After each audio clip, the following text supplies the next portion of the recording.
할렐루야. 오늘 저희들 신명기 29장 1절에서 9절의 말씀으로 신명기 강의 27번째 시간 말씀을 나누도록 하겠습니다. 오늘 1절에 보시다시피 호렙, 즉 시내산에서 하나님께서 이스라엘 백성과 맺으셨던 언약, 시내산 계약을 언급하고 있고, 이제 신명기 이제 막바지에 들어서서 모압 강야에서 하나님께서 이스라엘 백성들과 계약을 다시 한번 확인하고 싶어 하신다. 그것을 우리가 흔히 모압 계약이라고 얘기를 합니다. 시내산에서 하나님께서 이스라엘 백성과 맺으셨던 계약의 재확인이고, 또 이 재확인을 통하여서 모세를 통하여서 하나님께서는 이스라엘 백성들에게 분명하게 원하시는 것, 이제 땅에 들어가기 직전인데 그 땅에 들어갈 때 이것만큼은 반드시 갖추어야 된다라는 것을 재확인 아니면은 약간의 미덥지 못한 모습으로 다시 한번 상기시키는 그런 계약으로 모압 계약이 진행되어집니다. 우리가 땅을 앞두고 있다라는 이 상황을 반드시 먼저 기억해 두셔야 됩니다. 이스라엘 백성이 이제 땅을 아주 조금 하나님께서 맛보기로 주신 거예요. 요단강 동편 지역에 오늘 8절에 보시다시피 르우벤 지파, 갓 지파, 그리고 므낫세의 절반의 지파가 요단강 동편 지역을 미리 땅을 얻었죠. 근데 이것이 다가 아닙니다. 질적으로 하나님께서 이스라엘 백성들에게 주시고자 하는 진짜 백이 젖과 꿀이 흐르는 땅은 있는 거죠. 이제 그 땅에 들어가기 직전인 거예요. 그 땅에 들어가기 직전에 하나님께서는 그 땅에 들어가서 이 땅을, 하나님께 주신 이 땅을 계속해서 그 땅의 축복을, 권리를 계속해서 누리려면은 반드시 이것 하나만큼은 이스라엘 백성들이 갖춰야 된다라고 요구하시는 것이 나오는 거예요. 그게 뭐냐? 충성입니다. 하나님께 대한 충성을 이스라엘 백성들이 가져야 된다. 지켜야 된다. 하나님께 대한 충성이 어긋나면 주어진 땅도 도로 하나님께서 뺏어가신다. 땅에 대한 모든 권리, 하나님의 약속에 대한 모든 권리를 다 잃어버리게 된다라는 것을 하나님께서 모세를 통하여 이스라엘 백성들에게 재차 확인하시고, 이스라엘 백성들은 그 땅에 들어가기 앞서서 하나님 앞에 서약을 하는 거예요. 하나님, 저희가 하나님께 주신 축복의 땅으로 들어가서 그 축복을 우리가 다 누릴 때에 받은 것으로 입 닫지 않고, 받았다고 느슨해지지 않고, 해해지지 않고, 주어진 그 땅에서 늘 감사함으로 하나님께 대한 충성함을 끝까지 지키겠습니다. 이것을 이스라엘 백성들이 모세를 통하여서 하나님과 계약을 맺는 것이 1절에 나오는 이 모압 계약의 핵심입니다. 우리가 이 충성, 하나님께서 이스라엘 백성들에게 충성한 자에게 땅을 주시고, 또 충성이 무너지면 그 땅에서 쫓겨난다라는 이 말씀은 이스라엘 백성들에게 있어서는 굉장히 뼈저린 교훈이고, 또 그들이 가졌던 중요한 교훈입니다. 이스라엘 백성들이 이제 우리가 이 성경을 읽을 때 이 과정을 포로기의 과정과 연결시켜서 항상 이해를 하는데, 이스라엘 백성들이 정말 땅에서 쫓겨났잖아요. 땅에서 다 이스라엘 백성들이 포로로 잡혀서 먼 땅으로 다 끌려갔잖아요. 그 일이 훗날에 일어나잖아요. 그 훗날에 일어날 때 도대체 우리에게 왜 이런 일이 일어났느냐라고 자신들의 일들을 아주 냉혹하고 냉철하게 평가할 때 이유가 딱 하나 나오는 거예요. 하나님께 대하여서 우리가 충성되어짐을 잊어버렸다라는 거죠. 실은 이 부분을 모세는 굉장히 염려하고 있는 거예요. 계속해서 신명기 전체에서 하고 있는 말씀이 이거잖아요. 하나님 사랑해라. 너희들 끝까지 하나님 사랑해야 된다. 충성이요. 무서워서 칼 앞에서 벌벌 떨면서 죽을까 봐 이렇게 엎드려 있는 게 충성이 아니에요. 성경에서 말하는 충성은 하나님을 사랑하는 거예요. 하나님께서 주신 은혜를 먼저 알고 하나님께 주신 축복을 감사하면서 하나님을 정말 한결같이 사랑하는 것이 충성이에요. 그런데 이스라엘 백성들이 이제 우리가 잘 보시다시피 하나님께 받을 때는 정말 모든 것을 다 할 것처럼 받는단 말이죠. 하나님께 막 받을 때는 너무 좋아하고 기뻐하고 노래도 부르고 춤도 추고 뭐 하나님 같은 분 없다고 막 고백은 하는데, 속으로 끝까지 하나님을 사랑하려는 마음들이 약간 부족했던 것 같아요. 그러다 보니까 모세가 그것을 광야를 지나는 동안에 이스라엘 백성들 일종의 뭐라고 할까요? 본성이라고 해야 될까요? 이 마음의 모양이라고 할까요? 그것을 자기 눈으로 본 거예요. 자기 눈으로 목격했을 뿐만 아니라 하나님께서 그것 가지고 계속해서 이스라엘 백성들에게 간섭을 하신 거죠.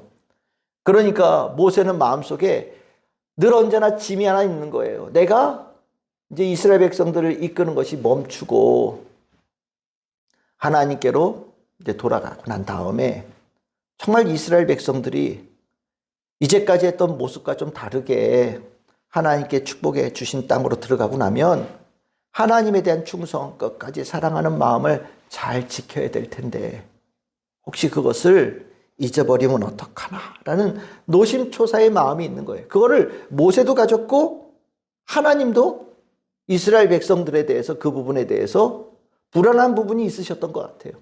그러다 보니까 재차 강조하는 겁니다. 우리가 이스라엘 백성들이 성경에서 보면 좀 약삭빨라요. 이게 셈이 빠른 거예요. 그러니까 요즘도 유대인들 막 이렇게 그 장사 잘하고 사업 잘하는 사람들 이렇게 그 전 세계에 뭐 사업을 쥐락펴락한다라고 얘기를 하는데 실은 그런 부분에 있어서도 셈이 좀 빠른 사람들인 거는 확실한 것 같아요. 그러다 보니까 지나치게 약삭 빠른 부분이 하나님께 대하여 불충하는 부분으로 작용되어지는 부분이 나오는 겁니다. 저는 이 부분은 뭐 이 사람들뿐만 아니에요. 우리도 다 똑같아요. 우리가 다 하나님 만날 때는요, 다 형편없는 모습에서 만나는 거예요. 여러분들 교회 그냥 하나님의 은혜를 그냥 덥석 받는 사람은 복 받은 사람이에요. 정말 부모님이 교회 다니셔서 신앙의 가정에서 자라서 하나님 믿게 되어지고 예수 믿게 되면 진짜 복 받은 사람이에요. 근데 믿음의 첫 번째 세대 혹은 중도에 다시 하나님 앞으로 돌아올 때 그냥 돌아옵니까? 그렇지 않죠. 하나님 아니면 내 삶을 회복시켜 줄이 없고 예수님 아니면 내 삶의 아픔을 어루만져 줄이 없다라는 것을 알고 주님 앞에 나와서 엎드리는 거예요. 주님 붙잡는 거예요. 주님께 날 사랑하신다라는 그 음성에 저도 주님 사랑합니다라고 고백하면서 주님 붙잡는 거 아닙니까? 그러면서 정말 많은 은혜를 입어요. 정말 세세하게 하나님께서 겉으로 드러나는 은혜뿐만 아니라 속 사람부터 하나님께서 그 사람을 새롭게 만들어 가거든요.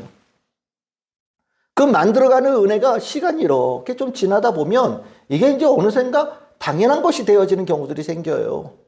내가 원래 이런 사람이고 내가 원래 이렇게 여유롭고 넉넉하고 그냥 이렇게 원래 이런 모양으로 살았던 사람인 것처럼 착각하게 된단 말이죠. 그러고 나면 어떡하냐? 나를 이렇게 만들어주신 하나님에 대한 은혜를 잊어버리게 되어지는 일들이 일어나는 거예요. 그리고 나면 그것이 직진하는 게 이제 불충이죠. 하나님을 사랑하는 게 줄어들기 시작하는 거예요. 하나님을 사랑하는 게 병들기 시작하고 하나님을 사랑하는 모양이 하나님이 있는 그대로를 사랑하는 게 아니라 내가 원하는 방식으로 사랑하고 하나님과의 사랑의 관계를 내가 원하는 방식으로 주고받는 관계가 되기를 강력하게 요구하는 거니까 불평이 많아지는 거예요. 하나님께서 주신 사랑을 그냥 내가 모든 것이 다 아무것도 없을 때는 모든 것이 다 감사하잖아요.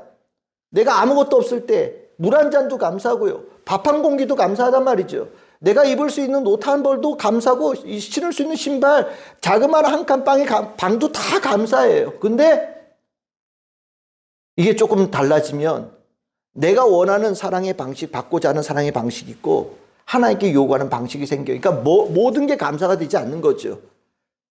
방이 두 칸 돼도 불평이 나오고 신발이 세 켤레가 돼도 불평이 나오고 잘 차려진 밥상 하나를 하나님께로부터 받았음에도 불구하고 불평이 나오는 자가 되는 거예요. 그리고 나면 그거를 우리는 그냥 대수롭지 않게 넘어가는데 하나님께서는 그것을 불충이라고 여기시고 문제는 하나님께 주셨던 축복들을 싹 걷어가시는 일들을 하시겠다라는 것을 이스라엘 백성들에 경고하시는 거거든요. 그러니까 우리가 반드시 기억해야 돼요. 우리가 하나님의 은혜를 입을 때 축복을 받을 때 정말 귀한 거예요. 이거는 하나님이 원래 그런 분이셔요. 그런데 우리가 정말 그게 안 되면 옛날 내 사진 하나 어디다 걸어 놓으세요. 예? 내 정말 못났던, 정말 창피했던 내 인생의 그때를 기억할 수 있는 내 모습을 어디 하나 좀 걸어 놓으셔요. 그리고 거울에 비친 나의 모습과 그것을 이렇게 대조하면서 그 과정에 있는 모든 것들은 다 하나님의 은혜라고 고백하는 것을 여러분들이 살아있는 고백을 할 수 있기를 바라요. 그러면 하나님께 주신 축복이 계속해서 흘러갑니다. 근데 이게 이제 안 될까봐 또 안 되기도 했고, 그러니까 걱정을 하는 거예요. 모세가 이스라엘 백성들에게 이 하나님에 대한 충성을 요구하는 이 계약을 맺을 때 제일 먼저 하는 게 뭐냐? 오늘 읽은 본문을 쭉 보시면 이걸 보통 역사적인 서원이다 이렇게 표현하는데, 과거에 우리가 받았던 은혜를 기억하는 것에 대한 얘기를 해요. 그러니까 아까 제가 거울에 내 옛날 사진 이렇게 붙여놓으라고 그랬잖아요. 그 모습에서 지금 나의 모습에 오는 모든 과정들이 다 은혜가 되어지고 하나님의 돌보심의 역사가 되는 거죠. 그것을 기억해 하라고 얘기하는 거예요. 이것이 일종의 신앙 고백이 되는 거죠. 제가 원래 이런 사람이었는데 그렇게 하나님께 축복해 주시고 은혜를 주시고 인도해 주셔서 제가 지금 여기까지 왔습니다라고 고백하는 이것이 각자 모두에게 각자의 신앙 고백이 있어야 된다라는 거예요. 각자에게. 그 신앙 고백은 내가 하나님 앞에 겸손하고 하나님께 충성하고 하나님을 진실로 사랑하는 데 쓰여지는 신앙 고백이 되어지면 되는 거예요. 그것을 오늘 읽은 본문에서 제일 먼저 언급하면서 계약을 시작해요. 이 역사는 오늘 뭐 보시면 몇 가지 내용이 있죠. 출애굽해 주신 이야기, 광야를 지나온 이야기, 그리고 나서 시온 왕을 이긴 이야기, 바산 왕 옥을 이긴 이야기도 나오고 8절에 보시면 땅을 받은 이야기도 나와요. 아무것도 아닌 정말 이스라엘 백성들을 그 땅에서, 노예의 땅에서 건져내셔서 바다도 건너고 광야도 건너서 하나님께서 이기게 하셔서 땅도 이미 축복을 주신 거란 말이죠. 이미 그것을 맛보게 먼저 하신 거라는 거예요. 지금까지 왔던 과정이 그거라는 겁니다. 지금 이건 이스라엘 백성들이 경험한 건데 이것이 왜 중요하냐? 모든 사람들에게 하나님께서 이렇게 하셔요. 이스라엘 백성이만 이렇게 한 게 아니라 우리 대한민국 사람들에게도 하나님께서 그렇게 하셨고, 큰 그룹의 사람들에게뿐만 하는 것이 아니라 각각의 모든 사람들에게 다 그 일을 하신 거라는 거예요. 하나님 스타일이에요. 하나님은 누가 알아주든 알아주지 않던 간에 그 일을 먼저 하시고 난 다음에 하나님께서는 우리와 내가 너에게 이런 은혜를 베풀었던 하나님이고 너희는 이렇게 은혜를 받은 나의 백성이니 우리가 계약을 맺고 서로 깊이 사랑하는 하나님, 서로 깊이 사랑하는 하나님의 백성이 되자라고 계약을 요구하신다라는 거예요. 모세는 그것을 얘기하는 거예요. 앞으로 이런 일이 있을 거에 대한, 내가 너랑 뭐 계약을 맺으면 앞으로 이런 걸 줄 거고, 내가 너랑 계약을 맺으면 이런 축복이 앞으로 열릴 거고, 뭐 하면은 앞으로에 대한 약속을 얘기하시는 것이 아니라 이미 먼저 하나님께 주셨고, 그것에 기반해야 되어진 사랑의 관계를 계약의 관계로 재확인을 하고, 그리고 그것을 제대로 고백하는 자에게 하나님께서는 강을 건너서 진짜 백이 축복의 땅으로 인도에 들어가신다라는 거예요. 그것이 모세가 이스라엘 백성들이 지금 너희들이 있는 자리가 그 자리다라고 가르치는 겁니다. 우리가 있는 자리가 일종의 지금 있는 자리도 그런 자리가 같은 자리예요. 우리는 이제 삶과 죽음의 강을 건너서 하나님 나라로 들어갈 거예요. 이 땅에서 하나님의 은혜를 우리가 좀 받았죠. 우리가 인도해 주셨어요. 근데 지금 이 땅은, 여기 있는 곳은 가나안 땅에 들어가기 직전에 모압 광야 같은 곳이에요. 우리가 여기서 하나님께서 내 인생에 주신 하나님의 은혜를 기억하고 감사하고 축복하면서 하나님 앞에 끝까지 충성하는 것, 하나님을 끝까지 사랑하는 것에 대해서 온전하게 마음을 갖는 자가 되어질 때 하나님께서는 진짜 백이 영원한 하나님 나라로 우리 인도에 들어가실 거거든요. 그러니까 우리가 이 모압 광야에 살고 있는 현재의 상태에 우리 안에서 무엇을 어떻게 잘 가꿔야 되는지 분명한 목표가 분명히 있어야 되는 거예요. 목표가 뭘까요? 하나님 사랑하는 거예요. 하나님의 사랑을 깊이 내가 아는 거예요. 하나님께 대하여 끝까지 충성하는 거예요. 이게 있는 자가 진짜 백의 땅으로 넘어갈 수 있는 거라는 거죠. 오늘 보시면 우리는 이미 그걸 받았어요. 우리 3절, 2절, 3절 보시면 너희가 보았다. 보았다라는 건 경험했다라는 겁니다. 3절에도 너희가 보았다라고 얘기해. 경험했다라는 거예요. 많은 것을 경험했죠. 이미 너희들은 보았다, 경험했다라고 얘기하셔요. 근데 중요한 포인트는 뭐냐? 지금 너희들 여기에서, 지금 너희들이 모압 광야에 앉아있는 여기에서 너희들이 지금까지 경험했던 것을 가지고 한 단계 점프해야 된다는 거예요. 이러한 경험을 한 걸 가지고 그냥 그 상태로 쭉 가면 저 땅에 많은 축복을 받는 그 자리에 들어가서 그 충성이 억울해질 수밖에 없다라는 거죠. 풍요로운 가운데 하나님의 은혜를 받은 가운데에도 변함없는 자가 되기 위해서는 신앙이 업그레이드가 되어져야 돼요. 신앙이 한 단계 업그레이드가 되어져야 되는데 그것을 뭐라고 표현하고 있냐면 4절에 나오죠. 4절이 포인트예요. 깨닫는 마음과 보는 눈과 듣는 귀가 필요하다라는 거예요. 이게 업그레이드 되어진 신앙이에요. 풍요로움에서 신앙을 지킨다라는 게 그렇게 녹록하지가 않아요. 여러분들 간절한 사람들은요, 아프고 없고 연약할 때는 간절해요. 근데 넉넉하고 풍요롭고 뭔가 내가 살만하다 싶으면 나태해지는 게 일반적인 보통의 사람들의 상태예요. 이거는 너 나가 특별하게 구분이 없어요. 다 똑같은 거예요. 그런데 진짜 신앙의 승부는 거기서 갈리는 거죠.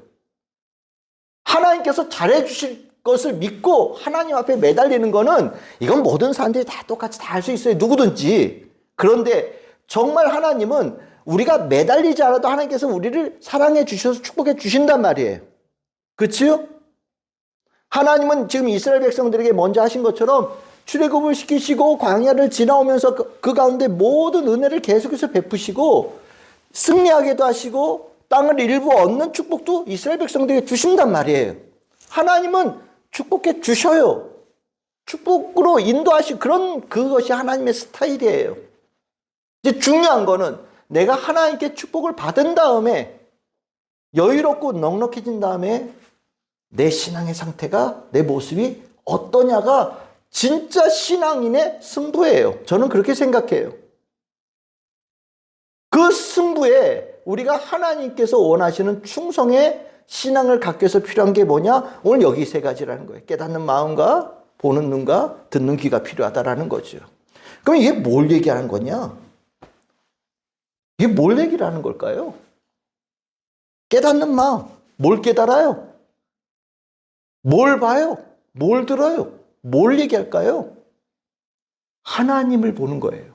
하나님을 느끼고 하나님을 보고 하나님 말씀을 듣는 거예요. 뭐 앞에서요? 굉장히 많은 것들이 쫙 깔려있는 가운데 하나님 보기. 수많은 것들이 들락날락하는 쾌락을 주고 즐거움을 주는 것 안에서 하나님을 더 귀하게 느끼기. 수많은 말들이 난무하는 가운데서, 수많은 소리들이 난무하는 가운데서 하나님 소리를 제대로 듣기. 이것이 모세가 이스라엘 백성들에게 가르치는 중요한 핵심 포인트예요. 우리가 여유롭고 넉넉해진다는 게 뭘 의미하냐? 나에 대해서 관심을 갖기 시작하는 거예요. 나에 대해서. 우리 요즘에 젊은 친구들도 내가 소중해요. 내가 소중해요. 그렇죠. 내가 소중하죠. 근데 신앙인들은요, 소중한 나를 만들어주신 분이 하나님이라는 걸 알아요. 그래서 내가 소중하면 소중할수록 하나님을 더 귀하게 사랑해. 내가 잘난 자가 되어질수록 나를 그렇게 축복해 주신 하나님을 더 사랑해요. 내가 넉넉하게 살 수 있도록 만들어주신 하나님을 더 귀하게 내 심령에 모셔드린단 말이죠. 그게 정상이에요. 그런데 넉넉해지는 게 잘못되어지면 하나님은 점점 뒷전으로 밀려나고 내 위주로 세상을 보기 시작해요. 내 위주로 삶을 보기 시작하고 신앙생활도 내 위주로 신앙생활을 해요. 내가 듣고 싶은 얘기가 뭔지, 내가 원하는 걸 줄 수 있는지, 내가 바라는 스타일대로 하나님께서 나에게 다가오시는지에 대해서 관심을 가져요. 중심이 이 하나님과 내가 있는데도 불구하고 중심이 하나님이 중심이 아니라 내가 중심인데 자가 되어지는 거예요. 이러고 나면 하나님을 사랑하는 것은 왜곡되어질 수밖에 없고 하나님을 충성하는 것은 불가능해지는 거예요. 모세가 이스라엘 백성들에게 가르치는 건 그거예요. 하나님께 초점을 두는,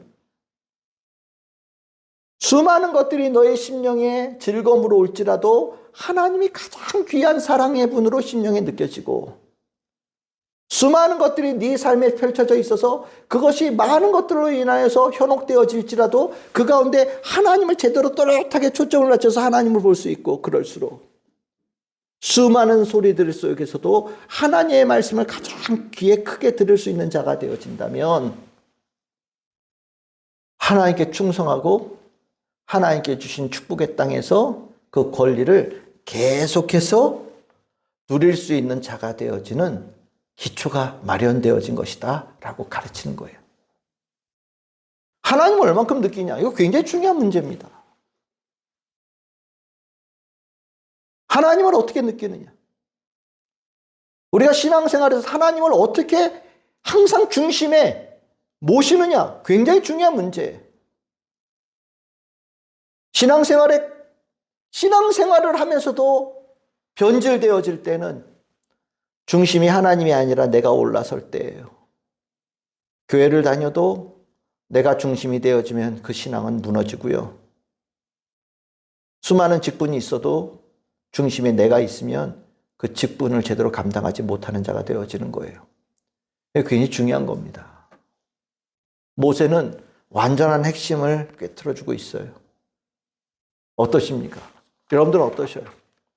하나님에 대하여서 여러분들이 깨닫는 마음, 보는 눈, 듣는 귀, 한 단계 업그레이드 되어진 모든 것들이 풍요로운 상황에서 그 하나님을 향한 깨닫는 마음과 보는 눈과 듣는 귀가 완전하게 업그레이드된 신앙으로 여러분들 어떻게 신앙생활하고 계십니까? 제가 여러분들에게 요구하는 게 그거예요. 계속해서 요구하는 게 그거예요. 하나님 앞에서 돈은 중요하지 않아요. 엄밀하게 얘기하면 하나님에 대한 신앙에 물질의 축복은 그렇게 중요한 부분이 아니에요.